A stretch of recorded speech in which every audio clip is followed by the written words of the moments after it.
In question 2 of the exercise, here's what the problem statement says. The sum of the third and the seventh terms of an AP is 6 and their product, so the product of the third and seventh terms is 8. We have to find the sum of the first 16 terms of the arithmetic progression. So we are given two things. We are given that the third and the seventh terms, their sum is 6 and their product is 8. So let's write this as follows.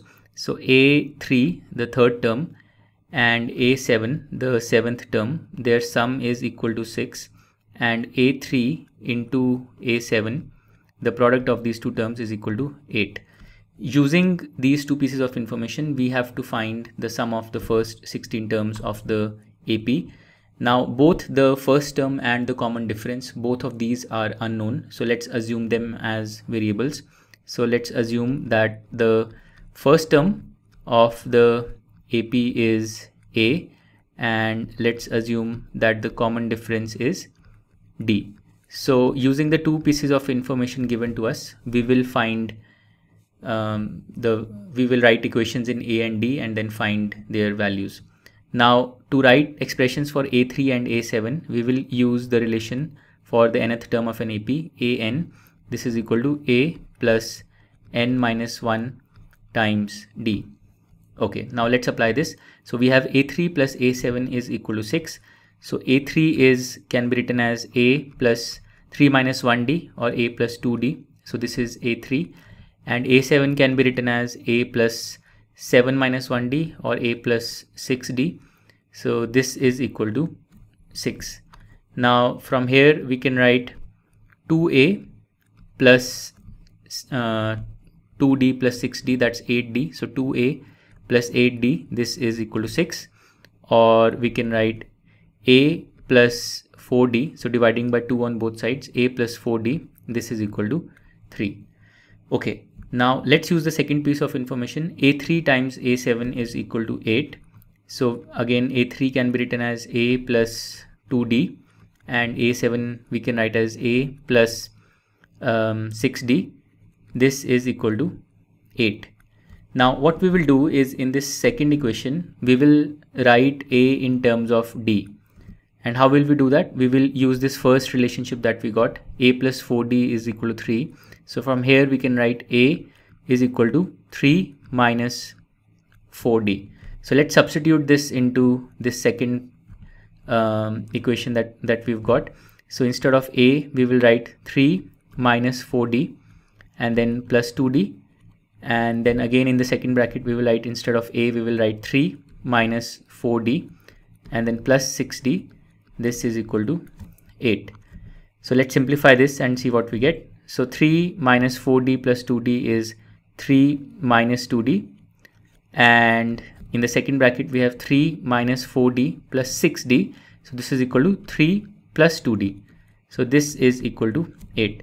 Now the product on the left side is of the form x minus y times x plus y. So it's x square minus y square, or in this case 3 square minus 2D whole square, or 9 minus 4D square. So this is equal to 8. And from here we get 4D square is equal to 9 minus 8 or 1. And this means that D square is equal to 1 by 4. So D square is equal to 1 by 4. So we get two possible values for D. So we get D is equal to minus half, or we get D equal to half. Now this equation, this relationship gives us A in terms of D. So for D is equal to minus half, A will be equal to 3 minus 4 into minus half, or 5. So for D is equal to minus half, A is equal to 5. And for D is equal to half, A will be equal to 3 minus 4 into half, or 3 minus 2, or A will be equal to 1. So we have two cases. We have D is equal to minus half and A is equal to 5. So this is one possible case. And the other possible case is we have D is equal to half and A is equal to 1. So let's consider both of these cases one by one. Okay, so once again, here are the two cases that we obtained: D equal to minus half and A equal to 5, or D equal to half and A equal to 1. Now in the first case, if A is equal to 5 and D is equal to minus half, the AP will start from 5 and it will decrease by half with every term. So the first few terms will be 5, 4.5, 4, 3.5, 3, 2.5, 2 and so on. So if you observe this AP, you see that the third term of the AP is 4 and the seventh term is 2 and their sum is 6 and their product is 8, which is what is told to us. So this aligns with what's given to us. And in the second case, if A is equal to 1 and D is equal to half, then the first few terms will be 1, 1.5, 2, 2.5, 3, 3.5, 4 and so on. So if you observe this AP, this second case, you see that the third term is 2 and the seventh term is 4. So once again their sum is 6 and the product is 8. So even this AP aligns with what is given to us in the problem statement. Hence both cases are correct. So we will get two possible answers in this case. So what did we have to find? We had to find the sum of the first 16 terms. So S16. So S16. So let me use the formula Sn is equal to n by 2 times 2a plus n minus 1 times d. So this is the formula that we're going to use.